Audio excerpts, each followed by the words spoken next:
Assalomu alaykum. Va'da qilingan videoga xush kelibsizlar. Bugun sizlar bilan motivatsion xat bilan, ya'ni Lebenslaufni qanaqa perfekt yozish sirlari haqida gaplashamiz. Bo'lmasam ketdik.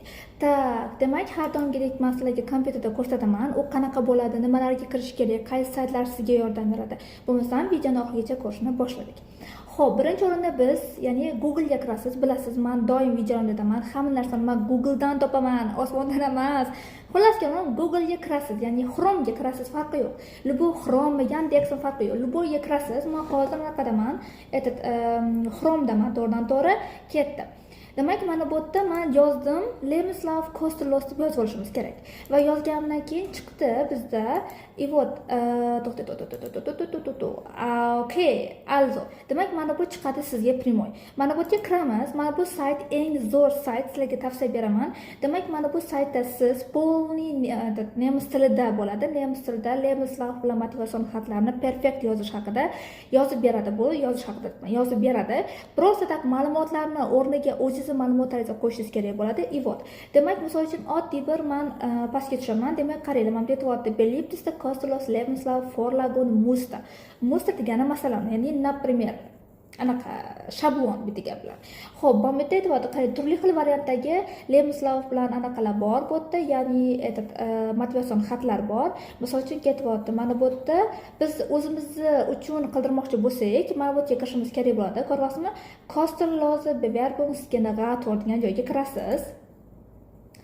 Kirganingizdan keyin hozir ko'ryapsiz. Tak, hozir. Dizayn berdim geladi deyapti. Hozir ko'ryapsiz? Okey. Mana bu yerda Anschreiben turibdi, Lebenslauf turibdi, men Anlagen turibdi. Lekin men birinchi Anschreiben, ya'ni o'zim haqimdagi, ya'ni motivatsion xat yozmoqchiman. Va shu yerda plyusni bosaman. Bu hamma tili nemis tilida, nemis tilini o'ziga moslashtirgan til qilib olasiz. Ketdim bo'lsa. Demak, Muster Vorlagenni bosamiz. Ya'ni, например, Vorlagenni chiqarib berdik bu yerda. Demak, ketyapti, qarang, bu yerda kasblar bo'yicha, qaysi kasb bo'yicha sizga qanaqa Vorlagen kerak? Например, shablonga aytyapti. Demak, meni job uchun, mana meni jobga, masalan, meni job uchun siz motivatsion xat yozmoqchisizda, qarang, kiryapman, ketdi, mana tayyor. Ma'lumotingizni birinchi kiritishingiz kerak. O'z ma'lumotingizni kiritib, sizning nomingizdan tayyor anaqa yozib beradi, motivatsion xat yozib beradi. Bu ketdi. Mana bu motivatsion uchun edi. Demak, yana kiramiz, например, sifatida. Hozir. Tak. Bu ketdi. Misol uchun menga bu to'g'ri kelmadimda, qaraymanda, yo'q, menga uni o'rniga boshqasi kerak degan bo'lsak, mana buni o'chiramiz, udalet qilamiz, ya'ni löshni qilamiz. Misol uchun men Anschreibenni anaqa bo'yicha qilmoqchiman, Ausbildung bo'yicha qilmoqchiman. Ausbildung sohalari ham bor. Mana bu ishga kirish bo'yicha, ya'ni kasbingizni aytasiz, qaysi kasb bo'yicha motivatsion xat yozmoqchisiz va agar Ausbildung bo'yicha bo'lsa, mana Ausbildung. Misol uchun men o'zimni soham bo'yicha qilaylik, hotel fahman, ya'ni hotel fahfrau, anaqa hotel sohasi bo'yicha yozmoqchiman. Ketdi, qarang, tayyor turibdi. Mana har bitta kasbga moslashtirib qilib beradi bu va pastda mana herunterladen ham turibdi, tepada hozircha ko'rsataman. Mana bu yerda to'g'ri mana herunterladen turibdi, ya'ni skachat qilishingiz kerak bo'ladi yoki fertandan qilib bersangiz ham bo'ladi. Demak, motivatsion xat tayyor.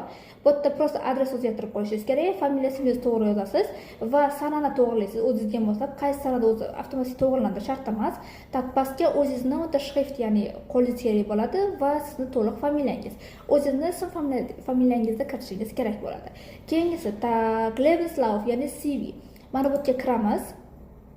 Mana Muster Vorlagen shablon chiqyapti. Men Ausbildung bo'yicha, hotel sohasi bo'yicha yozmoqchiman, CV, ya'ni ma'lumot bermoqchiman. Ketdi. Mana tayyor. Bu yerda o'zimning shaxsiy ma'lumotimga kiritilgan paytda hamma narsa, asosiy narsalar kiritilgan, lekin to'ldirishimiz, o'zgartirishimiz kerak bo'ladi, haqiqatan nima qilinganligi. Mana tayyor to'ldirib berdi menga. Qo'l qo'yaman. Mana bu yerga siz adresingizni yozasiz, ism, familiyangiz, rasmingiz, to'liq ismingiz, o'zingizni optingiz, Berufserfahrung, shule qayerda qildirgansiz, kenntnis, interesse, qiziqishlaringiz, u yoq bu yoq ketdi. Demak, mana bu o'zingizni yana IT kenntnisi haqida ham yozish kerak bo'ladi aslida Lebenslaufda. Mana shu narsalarni qilib beradi sizga tayyor. Xohlasangiz Anlagen qilib beradi, lekin Anlagenni o'zingiz qilishingiz kerak bo'ladi. Bu shart emas sizga, lekin ishga kirish uchun mana shu ikkita, ya'ni aytadi Lebenslauf bilan Anschreiben sizga ya'ni motivatsion xat kerak bo'ladi. Bu tekin. Bunga biroz tak email adres bilan kirsangiz bo'ldi. Siz qanaqadir ko'rdim-u, ko'pchilik menga yozishyapti, motivatsion xat bilan Lebenslaufni yozib berish $2 Wow, videosi joyida qo'yibsizlar-ku.